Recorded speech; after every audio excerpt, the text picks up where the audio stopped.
नमस्कार मित्रों, target the study point में आपका स्वागत है। हम आशा करते हैं आप लोग बेहतर होंगे, आपकी तैयारी अच्छी चल रही होगी। मित्रों, हम लोग समान अध्ययन के प्रैक्टिस सेट को लगा रहे थे आगामी परीक्षाओं के मद्देनज़र, जिसमें हम लोग 6 प्रैक्टिस सेट लगा चुके थे। उसी के क्रम में 7वां प्रैक्टिस सेट है। ये प्रैक्टिस सेट आपकी आगामी परीक्षा RO प्री परीक्षा तथा SSC GD व UP SSC द्वारा आयोजित की जाने वाली लेखपाल परीक्षा के लिए उपयोगी साबित हो सकता है। तो आप लोग अच्छे से देखिए और साथ में सेट को लगाइए और बताइए कितने आपके सही हुए हैं। तो चलिए देखते हैं पहला क्वेश्चन क्या है। कार के पीछे आने वाले यातायात को देखने के लिए निम्नलिखित में से किस प्रकार के दर्पण का उपयोग किया जाता है। तो कार में जो है पीछे से आने वाले यातायात को देखने के लिए हम लोग जानते हैं कि उत्तल दर्पण का प्रयोग किया जाता है। एक चीज़ आप लोग अच्छे से यहाँ पे जान लीजिए कि उत्तल दर्पण द्वारा जो प्रतिबिंब बनता है वह आभासी, सीधा तथा वस्तु से छोटा होता है। उत्तल दर्पण की जब बात होगी तो वहाँ जो प्रतिबिंब बनेगा आभासी, सीधा तथा वस्तु से छोटा। लेकिन जब उत्तल लेंस की बात होगी तो वह प्रतिबिंब वास्तविक, उल्टा तथा वस्तु से छोटा बनता है। तो ये दोनों अंतर आप लोग अच्छे से समझ लीजिए। दर्पण और लेंस अलग अलग चीज़ें हैं। आगे देखिए, हरित क्रांति किससे संबंधित है। तो हरित क्रांति खाद्यान्न उत्पादन से संबंधित थी और 1966-67 में प्रारंभ की गई। इसमें सबसे ज़्यादा जो है बेनिफिट, सबसे अधिक उत्पादन जो है उत्पादन में वृद्धि गेहूं में हुई थी। चावल में गेहूं से थोड़ा कम जो है वृद्धि हुई थी उत्पादन में, इसलिए इसको जो है माना जाता है कि हरित क्रांति जो है गेहूं उत्पादन से संबंधित है। वह संबंधित है खाद्यान्न उत्पादन से। वायुमंडलीय ओजोन परत की मोटाई नापने वाली इकाई को क्या कहते हैं। तो ओजोन परत समताप मंडल में पाई जाती है जो CFC क्लोरोफ्लोरोकार्बन के द्वारा इससे जो है नुकसान हो रहा है ओजोन परत को। ओजोन परत की जो मोटाई है उसको नापने की इकाई जो है डाप्सन होती है।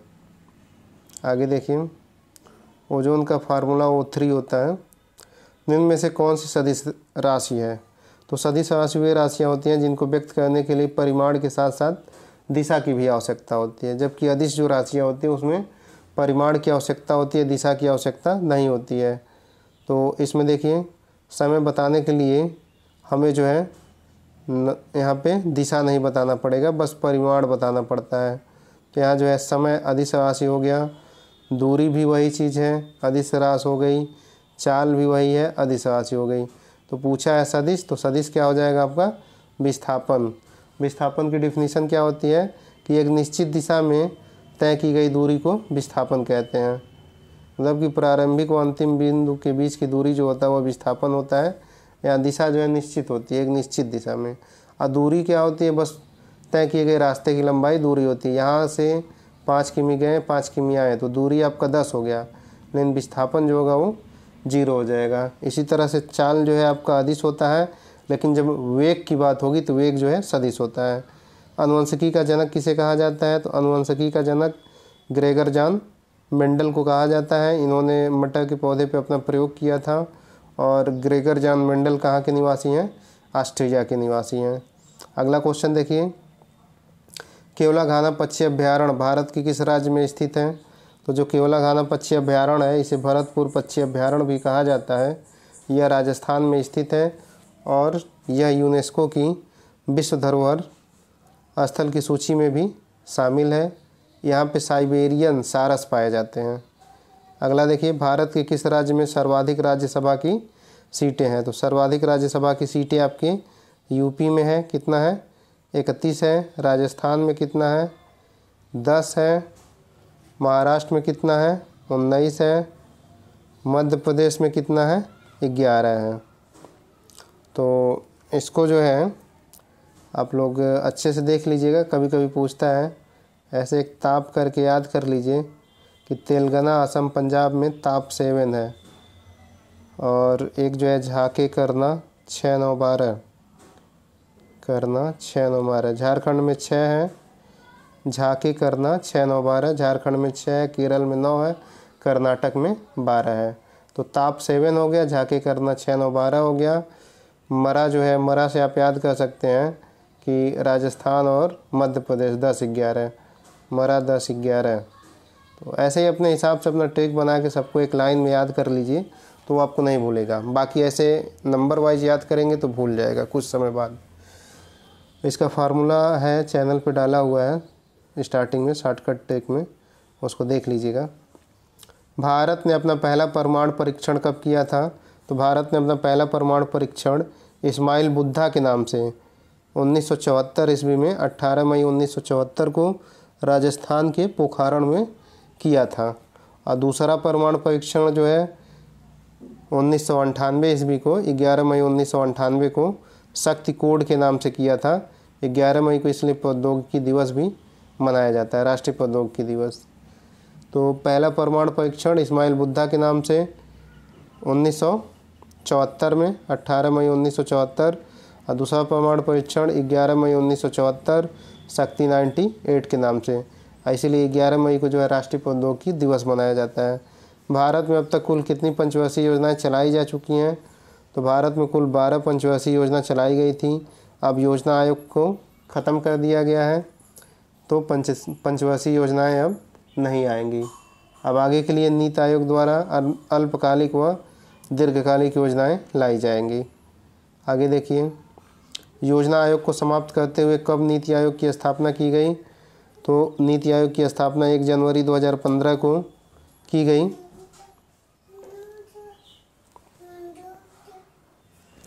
नीति आयोग की स्थापना 1 जनवरी 2015 को योजना आयोग को समाप्त करके की गई थी। इसका अध्यक्ष प्रधानमंत्री होता है तथा उपाध्यक्ष, प्रथम उपाध्यक्ष अरविंद पनगड़िया थे, इस समय राजीव कुमार हैं। तो प्रथम पूछ सकता है, इसके सीईओ जो है अमिताभ कांत हैं। आगे देखिए, क्योटो प्रोटोकॉल का संबंध किससे है? तो क्योटो प्रोटोकॉल जो है पर्यावरण संरक्षण से संबंधित था। यह ओजोन परत के संरक्षण के लिए 1987 ईस्वी में आयोजित किया गया था। नहीं, क्योटो नहीं, पृथ्वी था। क्योटो प्रोटोकॉल जो है 1997 ईस्वी में आयोजित किया गया था। यह जलवायु परिवर्तन से संबंधित था। आगे देखिए, अम्ल वर्षा निम्नलिखित में से किसके कारण होती है? तो अम्ल वर्षा जो है नाइट्रस ऑक्साइड तथा सल्फर डाइऑक्साइड के मिश्रण की वायुमंडल में अधिकता के कारण होती है। अगला क्वेश्चन देखिए, निम्नलिखित में से महात्मा गांधी का संबंध किससे नहीं है? तो यंग इंडिया महात्मा गांधी की रचना है, हिंद स्वराज महात्मा गांधी की रचना है, नवजीवन भी महात्मा गांधी की रचना है, लेकिन बंदी जीवन जो है सचिंद्र सन्याल की रचना है। महात्मा गांधी की आत्मकथा क्या है? माई एक्सपेरिमेंट विथ ट्रूथ है, जो मूलतः गुजराती भाषा में लिखी गई है। सीएनजी क्या होता है? सीएनजी जो होता है कंप्रेस्ड नेचुरल गैस होता है। ऑप्शन ए सही हो जाएगा। कंप्रेस्ड नेचुरल गैस की ये विशेषता होती है कि जो गैस मान लीजिए अगर 100 घन मीटर जो है वॉल्यूम घेरती है तो उसको कंप्रेस्ड किया जाएगा तो वह 1 घन मीटर वॉल्यूम में ही आ जाएगी। तो एक बार पूछा था कि नेचुरल गैस जो है साधारण गैस की अपेक्षा कितनी जगह कम लेती है? तो उसका 1% जो है लेती है। पर्यावरण का संतुलन बनाए रखने के लिए वनांतर्गत क्षेत्रफल कितना होना चाहिए? तो राष्ट्रीय वन नीति 1951 के द्वारा पर्यावरण का संतुलन बनाए रखने के लिए 1/3 भूभाग पे वन की आवश्यकता है। तो यह क्या हो जाएगा? 33%। ग्रीन मफलर क्या है? बढ़ते ध्वनि प्रदूषण को बड़े पेड़ पौधों के द्वारा जो है अवशोषित करके उसे नियंत्रित करने का प्रयास किया जाता है। इसलिए जो है हरे और बड़े पेड़ पौधे जो होते हैं ग्रीन मफलर कहलाते हैं। तो ग्रीन मफलर किससे संबंधित है? ध्वनि प्रदूषण से। मीथेन गैस उत्पादन करने वाला क्षेत्र क्या है? तो मीथेन गैस का उत्पादन धान के खेत में होता है, दलदली भूमि में होता है। गन्ने के भी खेत में मीथेन गैस उत्पादित की जाती है। तो यहाँ ऑप्शन बी सही हो जाएगा। अगला देखिए, निर्वाचन आयुक्त को हटाया जा सकता है। तो जो निर्वाचन आयुक्त होता है वह मुख्य निर्वाचन आयुक्त के परामर्श पर राष्ट्रपति द्वारा हटाया जा सकता है। और संसद सदस्य की जो योग्यता का निर्धारण होता है वह भी यही है, निर्वाचन आयोग के परामर्श पर राष्ट्रपति द्वारा हटाए जाएंगे। संविधान सभा के संवैधानिक सलाहकार कौन थे? तो संविधान सभा के संवैधानिक सलाहकार जो है आपके BN राव थे। अगला क्वेश्चन देखिए, भारत के राष्ट्रपति पर महाभियोग चलाने के लिए कम से कम कितने दिन पूर्व की सूचना आवश्यक है? तो भारतीय संविधान के अनुच्छेद 61(2) के अनुसार संविधान के अतिक्रमण करने पर राष्ट्रपति पर महाभियोग चलाया जाता है। महाभियोग चलाने के लिए आवश्यक है कि उसे कम से कम 14 दिन पहले लिखित सूचना उपलब्ध कराई जाए। राष्ट्रपति के विरुद्ध महाभियोग किसी भी सदन में लाया जा सकता है। जरूरी ये है कि महाभियोग के पक्ष में कम से कम 50 सदस्य का हस्ताक्षर हो, और यह जब जिसमें प्रस्तुत किया जाएगा 2/3 सदस्यों से पास हो जाएगा तो अगले सदन में भेजा जाएगा, वहाँ से भी पास हो जाएगा, महाभियोग की प्रक्रिया पूरी हो जाती है। अगला क्वेश्चन देखिए, निम्नलिखित अनुच्छेदों में से कौन एक राज्य सरकार को ग्राम पंचायतों को संगठित करने के लिए निर्देशित करता है? तो भारतीय संविधान के अनुच्छेद 40 के अंतर्गत ग्राम पंचायतों का गठन किया जाता है। अनुच्छेद 32 किससे संबंधित है? अनुच्छेद 32 को डॉक्टर भीमराव अंबेडकर ने संविधान की आत्मा कहा। यह संवैधानिक उपचारों से संबंधित है। इसके तहत जो है 5 तरह की रीट जारी की जाती है। अनुच्छेद 51 क्या है? अंतर्राष्ट्रीय शांति। अनुच्छेद 51 होता है। अनुच्छेद 48 किससे संबंधित है? आप लोग कमेंट करके बताइए। अनुच्छेद 48 तथा 48A दोनों के बारे में कमेंट करके आप लोग बताइए। अगला क्वेश्चन देखिए, भारत संसद की लोक लेखा समिति के अध्यक्ष को कौन मनोनीत करता है? तो भारतीय संसद में लोक लेखा समिति होती है। जो विपक्ष के नेता, लोकसभा में जो विपक्ष के नेता होते हैं उन्हें लोकसभा अध्यक्ष के द्वारा लोक लेखा समिति का अध्यक्ष नामित किया जाता है। तो लोक लेखा समिति के अध्यक्ष को कौन मनोनीत करेगा? लोकसभा अध्यक्ष करते हैं। और लोक लेखा समिति में कितने सदस्य होते हैं? कुल 22 सदस्य होते हैं, 15 लोकसभा से और 7 राज्यसभा से। अगला क्वेश्चन देखिए, गायत्री मंत्र के नाम से प्रसिद्ध मंत्र सर्वप्रथम किस ग्रंथ में मिलता है? तो गायत्री नाम से प्रसिद्ध गायत्री मंत्र के नाम से प्रसिद्ध मंत्र जो है सर्वप्रथम ऋग्वेद में मिला था। फिरोज तुगलक द्वारा स्थापित दारुल सफ़ा क्या है? तो फिरोज शाह तुगलक के द्वारा जो है दारुल सफ़ा नामक एक खैराती अस्पताल की स्थापना की गई थी। अगला क्वेश्चन देखिए, निम्नलिखित में से किस आंदोलन के साथ अरुणा आसफ अली जुड़ी थी? तो अरुणा आसफ अली जो है भारत छोड़ो आंदोलन 1942 के साथ जुड़ी हुई थी। प्रारंभ में जब सभी राष्ट्रवादी नेताओं को गिरफ्तार कर दिया गया था तो जयप्रकाश नारायण, अरुणा आसफ अली आदि ने भूमिगत रहकर आंदोलन का नेतृत्व किया था। तो ये क्वेश्चन एक बार पूछा था कि जब भारत छोड़ो आंदोलन के दौरान सभी प्रमुख नेताओं को गिरफ्तार कर लिया गया तो इस आंदोलन का नेतृत्व किसके द्वारा किया गया? तो भूमिगत रह के जयप्रकाश नारायण तथा अरुणा आसफ अली के द्वारा भारत छोड़ो आंदोलन का नेतृत्व किया गया। अगला देखिए, 1942 में कांग्रेस के बम्बई अधिवेशन में किसके द्वारा भारत छोड़ो आंदोलन का प्रस्ताव प्रस्तावित किया गया था? तो कांग्रेस के बम्बई अधिवेशन 1942 ईस्वी में जो 8 अगस्त को हुआ था, भारत छोड़ो आंदोलन का प्रस्ताव जवाहरलाल नेहरू के द्वारा प्रस्तुत किया गया था। सरदार वल्लभ भाई पटेल ने इसके जो है अपना अनुसमर्थन इस प्रस्ताव को दिया था। वह भारत छोड़ो आंदोलन के पक्ष में नहीं थे। आगे देखिए, किसने कहा था तिलक भारतीय अशांति के जनक हैं? तो वैलेंटाइन सिरोल जो थी उन्होंने बाल गंगाधर तिलक को भारतीय अशांति का जनक कहा था। इस चीज़ को लेके तिलक जो है उन पे मानहानि का मुकदमा करते हैं और मानहानि का मुकदमा लड़ने के लिए ब्रिटेन भी जाते हैं। अगला देखिए, माउंटबेटन योजना आधार बनी थी, किसका आधार बनी थी? सत्ता के हस्तांतरण की। माउंटबेटन योजना के तहत ही सत्ता जो है हस्तांतरित की गई थी और इसी के तहत जो है देश का विभाजन भी किया गया था। तो ये पूछता है क्वेश्चन, देश का विभाजन कब किया गया? तो 3 जून 1947 को जो है माउंटबेटन योजना के आधार पर देश का विभाजन किया गया था। तो माउंटबेटन योजना आधार किसकी बनी थी? देश के विभाजन की। यहाँ ऑप्शन सी सही होगा।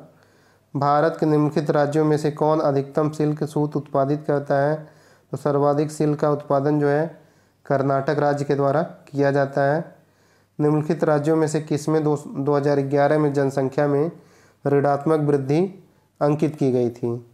तो नागालैंड में ऋणात्मक वृद्धि अंकित की गई थी। इसके बाद कौन था? ना के गोवा 36 है, ना के गोवा 36, नागालैंड, केरल, गोवा, आंध्र प्रदेश, छत्तीसगढ़।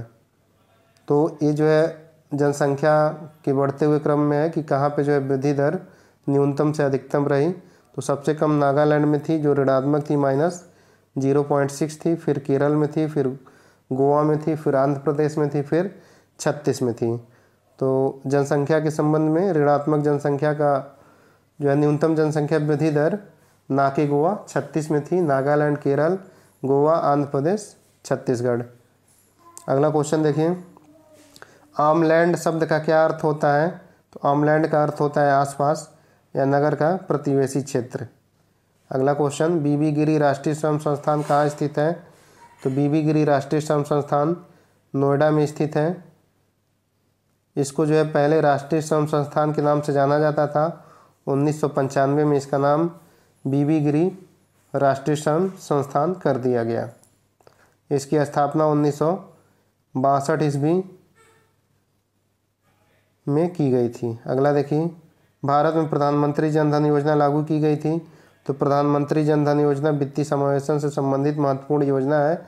इसकी घोषणा मोदी जी के द्वारा लाल किले से 15 अगस्त 2014 को किया गया और यह जो है 28 अगस्त 2014 से लागू हुई थी। बेटी बचाओ बेटी पढ़ाओ योजना को भारत में कब प्रारंभ किया गया? तो यह 22 जनवरी 2015 को हरियाणा के पानीपत से प्रारंभ की गई थी। इसका मुख्य उद्देश्य था कि भ्रूण हत्या को रोका जाए तथा लड़कियों की शिक्षा व स्वास्थ्य पर विशेष ध्यान दिया जाए। आगे देखिए, निम्न में से किसने महात्मा गांधी को आदेशित किया था कि वह भारत में प्रथम वर्ष खुले कान पर मुंह बंद कर व्यतीत करें?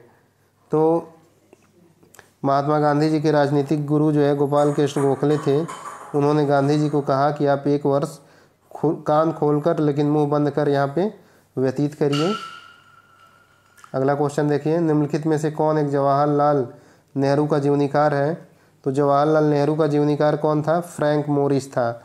लुई फिशर किसका था? महात्मा गांधी का था। बेब मिलर का संबंध किससे है? आप लोग कमेंट करके बताइए। अगला क्वेश्चन देखिए, गोवा शिपयार्ड लिमिटेड द्वारा शुभारंभ किए गए 5वें और अंतिम अपतटीय गश्ती का क्या नाम है? तो गोवा शिपयार्ड लिमिटेड ने जो है ICGS सक्षम का शुभारंभ किया है। अपतटीय गश्ती पोस्ट है ये। अगला देखिए, 18 दिसंबर 2020 को एशियाई विकास बैंक ने भारत सरकार के साथ त्रिपुरा की आधारभूत परियोजनाओं के विकास हेतु कितनी राशि के प्रोजेक्ट फाइनेंसिंग समझौते पर हस्ताक्षर किया?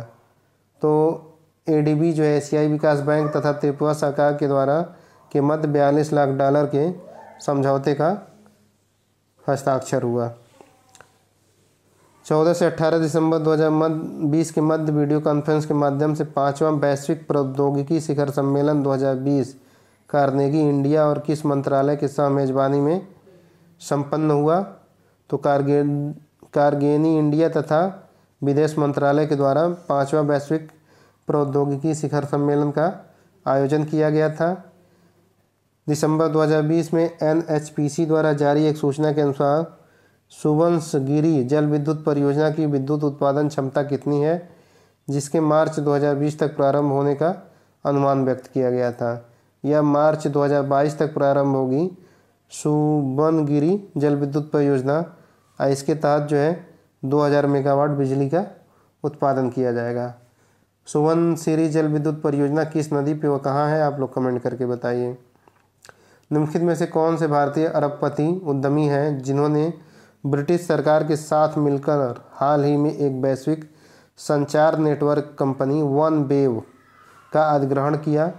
तो सुनील भारती मित्तल हैं जो ब्रिटेन के साथ मिलकर OneWeb संचार कंपनी का अधिग्रहण किया है। अगला क्वेश्चन देखिए, 17 दिसंबर 2020 को हिंद महासागर रीम एसोसिएशन मंत्रिपरिषद की 20वीं बैठक 2020 में किस देश द्वारा वर्चुअल रूप से आयोजित की गई? तो UAE के द्वारा।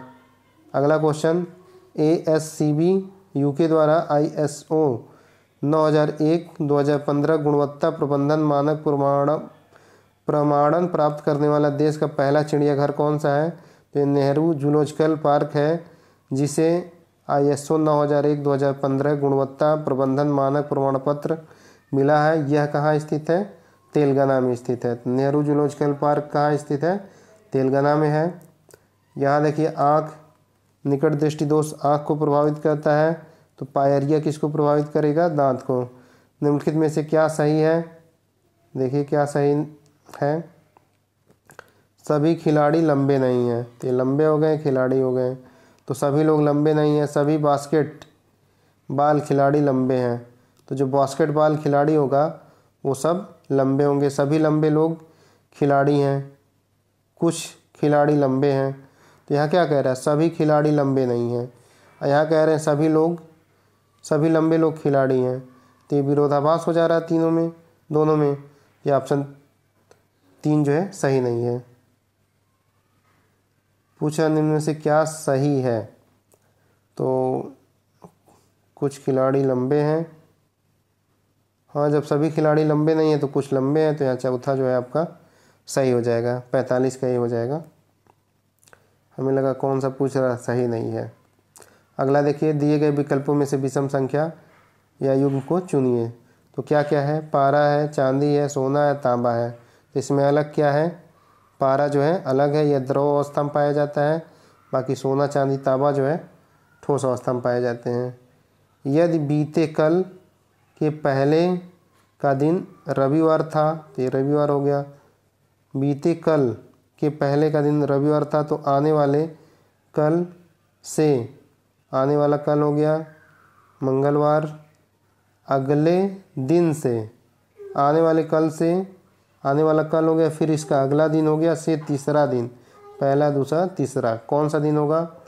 ये आपका यदि बीते कल से पहले वाला दिन रविवार था, ये रविवार हो गया। सोमवार, मंगलवार, बुध, बृहस्पति, शुक्र, शनि, तो ये क्या हो जाएगा? 47 का रविवार होगा। अगला पूछा ना तीसरा दिन, तो रविवार हो गया। आगे देखिए, एक दिन में कितनी बार घड़ी की सुइयाँ सीधी होती हैं? तो जो घड़ी की सुइयाँ होती हैं 12 घंटे में 11 बार सीधी होती हैं, तथा 12 घंटे में 22 बार जो है ये एक दूसरे के समांतर होती हैं। तो इस तरह से देखा जाए, एक दूसरे के ऊपर मतलब होती हैं, तो घड़ी की सुइयाँ एक दिन में 22 बार सीधी होंगी तथा 44 बार एक दूसरे के ऊपर होंगी। तो यहाँ पे ऑप्शन ए सही हो जाएगा। अगला देखिए, यहाँ कह रहा है यदि इसने को इतना लिखा जाए तो इसको क्या लिखा जाएगा? तो आपका ऑप्शन सी सही हो जाएगा। अगला क्वेश्चन देखिए, 22 फरवरी 2021 को प्रस्तुत उत्तर प्रदेश बजट 2021-22 में उत्तर प्रदेश जनजातीय संग्रहालय का निर्माण कहाँ किया जा रहा है? तो लखनऊ में उत्तर प्रदेश जनजातीय संग्रहालय का निर्माण किया जा रहा है। तो मित्रों, ये कुछ महत्वपूर्ण क्वेश्चन थे। हम आशा करते हैं आप लोगों को अच्छे लगे होंगे। अगर अच्छे लगते हैं तो इसको अधिक से अधिक शेयर करिए, लाइक करिए तथा चैनल को सब्सक्राइब करिए जिन लोगों ने सब्सक्राइब नहीं किया है। धन्यवाद दोस्तों।